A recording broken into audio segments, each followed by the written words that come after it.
Fox 61 Morning News starts now. And right now at 6 o'clock, does your child's Halloween costume have lights or glow sticks on it? I'll tell you why. It's a very good thing if it does. And a big election deadline is looming. What it means for people who aren't yet registered to vote for the midterm elections. And getting you recession ready just in case. Is your 401k okay? We'll have some advice from a financial consultant. Good morning. Happy Halloween. We're glad you're with us here on Fox 61 America Areas. And I'm Tim Lammers. Good morning to you.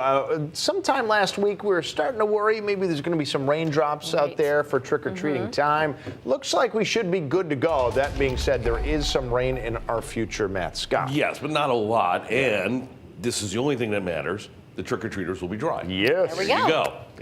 There's your headline. Good Monday morning to you. Good to have you along. Mild temperatures out there this morning lead to some milder stuff over the course of the day and even longer than that. Your trick-or-treaters, we're watching some rain. We're watching a decent amount of rain, but we just don't think it's going to get here in time.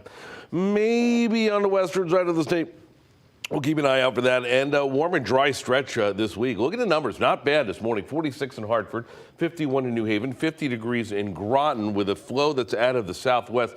Clouds are coming in, but the rain is still on deck over the Ohio Valley into the Appalachian spine of West Virginia. Let me start the guidance at 3 o'clock, and you'll see as we go through the evening, mostly dry. The main rain does not get in until overnight, as you can clearly see. So it's looking good for the kids and the kids at heart. 45 degrees and cloudy skies out there right now for the high schoolers.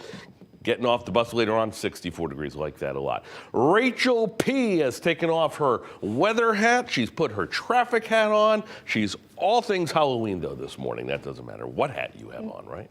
Hey, good morning. Yeah, I mean, I'm wearing my orange here in the Fox 61 Traffic Center. We are following a couple of issues, unfortunately, for your Monday morning commute. Let's get you over to East Hartford this morning. We're on Route 2. We are dealing with a one-vehicle crash. This is out by Exit 2 and Exit 5. This is really in the area of Exit 4, where we're starting to see those very heavy delays building in the area. Again, one vehicle involved in that crash. We'll keep you posted on that. Otherwise, this has been out here for the last couple of hours. This is the eastbound side of 84. This area is closed this morning between exits 9 and 10 due to a wrong-way driver crash. Connecticut State Police confirming that with us just about a half hour or so ago. So an alternative route here is going to be Route 6.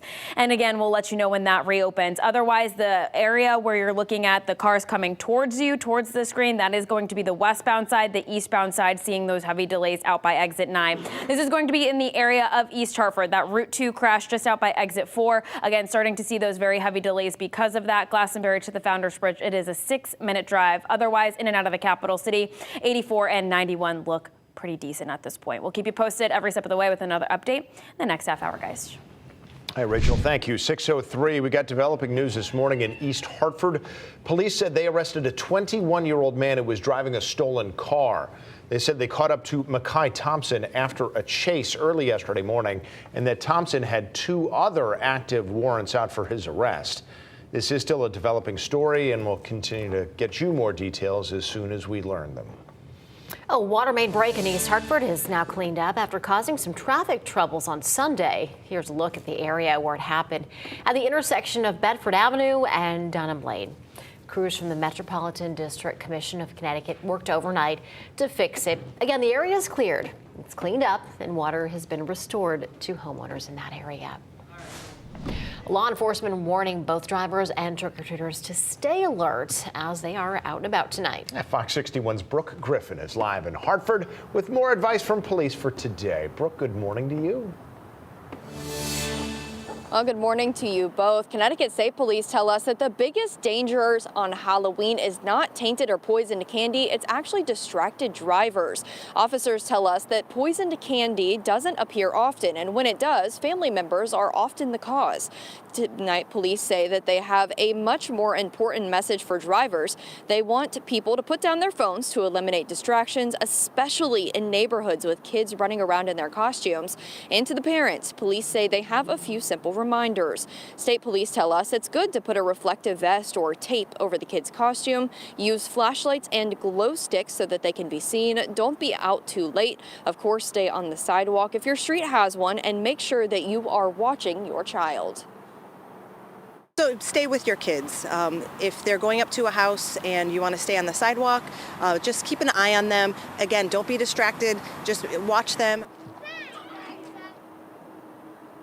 And she says that if it is possible for you and your kids to go out trick-or-treating before it gets dark, or maybe even right after it gets dark, that's the best way to keep everybody safe. Live in Hartford, Brooke Griffin, Fox 61 News.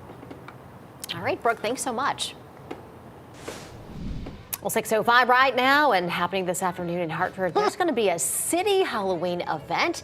Hartford is set up to open City Hall and the Health and Human Services building for a family-friendly Halloween event. That looks like so much fun.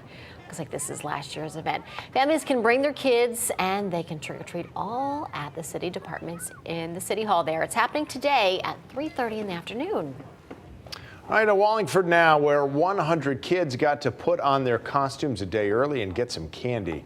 Elevate Life Church on John Street held its first trunk or treat with dozens of decorated cars, and as you can see, a great turnout there. Great trunks, too, with themes like Jurassic Park, pirates, and Under the Sea. The church's lead pastor said they are all about community and helping families every day of the week.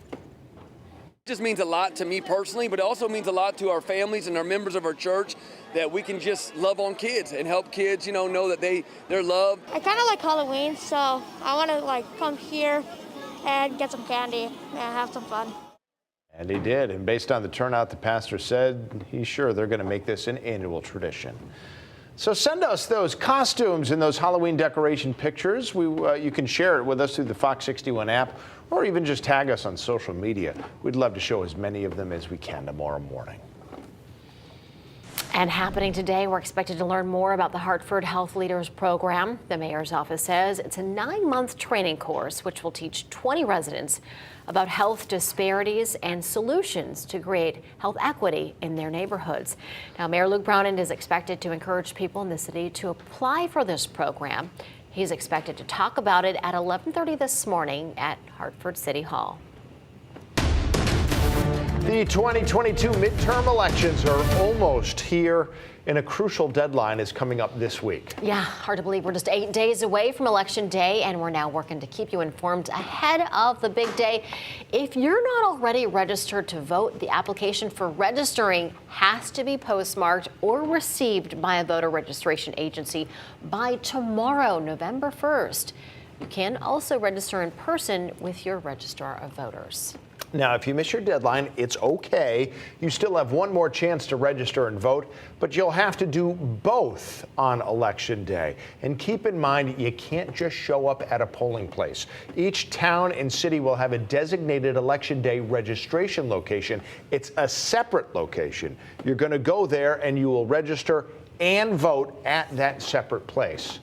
But you do have to meet the eligibility requirements. And of course, you can download the Fox 61 News app or head to fox61.com for all of our election coverage right there at your fingertips, including our Fox 61 voter guide. And we want you to go ahead and scan this QR code, which will take you right to a survey that will help let us know all the things you want to know, what you need to know before Election Day. We want to hear from you. So again, please take a minute and fill out that survey for us. It is 6:08 this Monday morning. Our state continues to mourn the loss of the 2 fallen Bristol police officers. Yesterday morning, an event was held to honor those heroes. A benefit motorcycle and car ride was held at the Farmington Club to pay tribute and to honor the lives of Lieutenant Dustin DeMonte and Sergeant Alex Hamsey. They even honored Officer Alex Iarato. He is the surviving officer in the shooting ambush who was able to take down the suspect.